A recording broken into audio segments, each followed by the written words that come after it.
કોઈ પણ માણસમાં એક જ સમયે બે જણની સંભાવનાઓ રહેલી છે.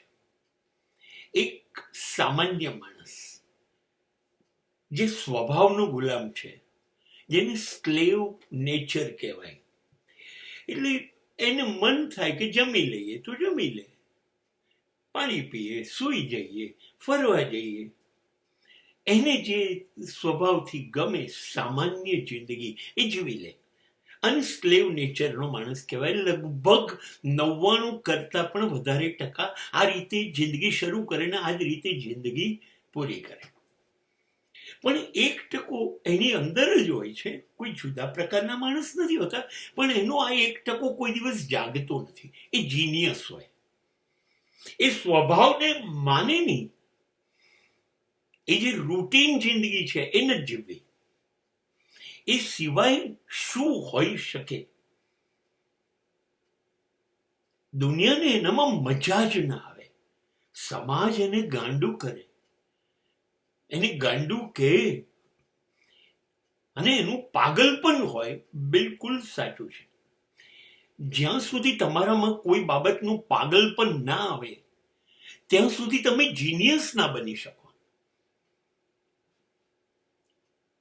સમાજ જે રીતે જીવે છે એમાં એનો રસ જ ના હોય. એ સમાજને કંઈ ગણતો જ ના હોય. એનો પોતાનો એકલાનો સમાજ હોય. જીનિયસ હંમેશા એ વિચારે જે દુનિયા ના વિચારે. દુનિયા પૂર્વમાં જાય તો જીનિયસ પશ્ચિમમાં જાય. જુઓ ને તમે, સફરજનના ઝાડ નીચે બેસીને સફરજન પડે તો 99% લોકો ખાઈ જાય. ખાલી ન્યૂટન જ વિચારે કે નીચે કેમ પડ્યું. હવે બાકીને 99 ને તો આ વિચાર જ નહીં આવે. સો ન્યૂટન બીકમ જીનિયસ. જે જીનિયસ હશે એ દુનિયા જે વિચારે છે એ દિશામાં નહીં વિચારે, અને બીજી દિશાનું વિચારવું એવું એની મેડનેસ હશે. So every genius is a mad. લગભગ પાગલપન જેવું બધાને દેખાય.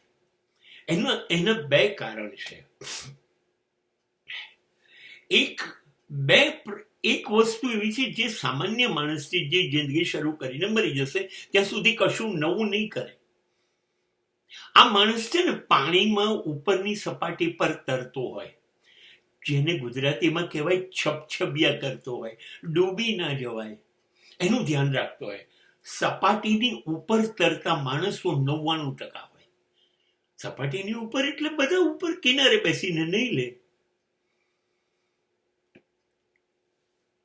અને આપણા સમાજના બધા માણસો આમ જ જીવે છે.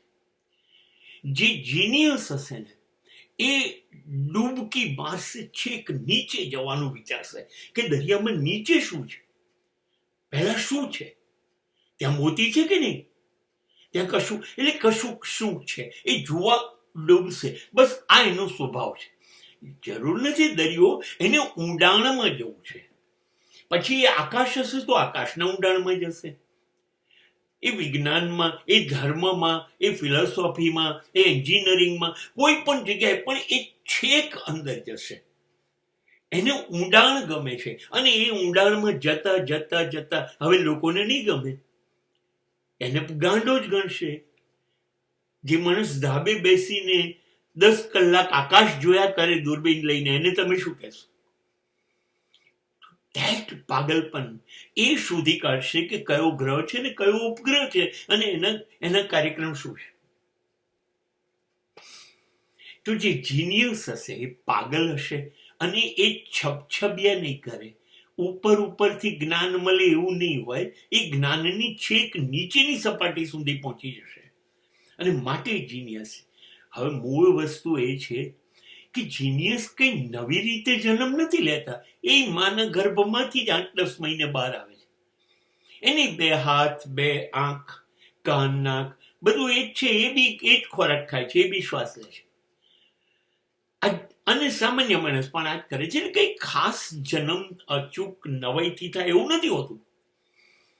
જે જીનિયસ છે બધા આપણી જેમ જ જન્મ્યા હતા.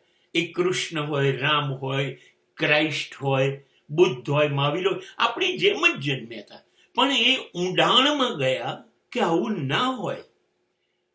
શું હોય એ શોધવા માટે જીનિયસ થઈ ગયા. અને આપણે સવારે ચા પીધી, બપોરે જમ્યા, સાંજે બપોરે નોકરી કરી, સાંજે ખાધું, સૂઈ ગયા, બસ 60-70 વર્ષ પછી મરી ગયા. પેલા એ મરશે તો ખરા જ, પણ એના મર્યા પછી આજે કૃષ્ણ છે, બુદ્ધ છે, 2-5 હજાર વર્ષે લોકો યાદ કરે છે. આટલો ફેર છે જીનિયસમાં અને આપણામાં. પણ એ યાદ રાખવાનું, દરેક માણસમાં બંને જોડે જીવે છે. એક છપછપિયા કરનારો અને એક ઊંડાણમાં જનારો.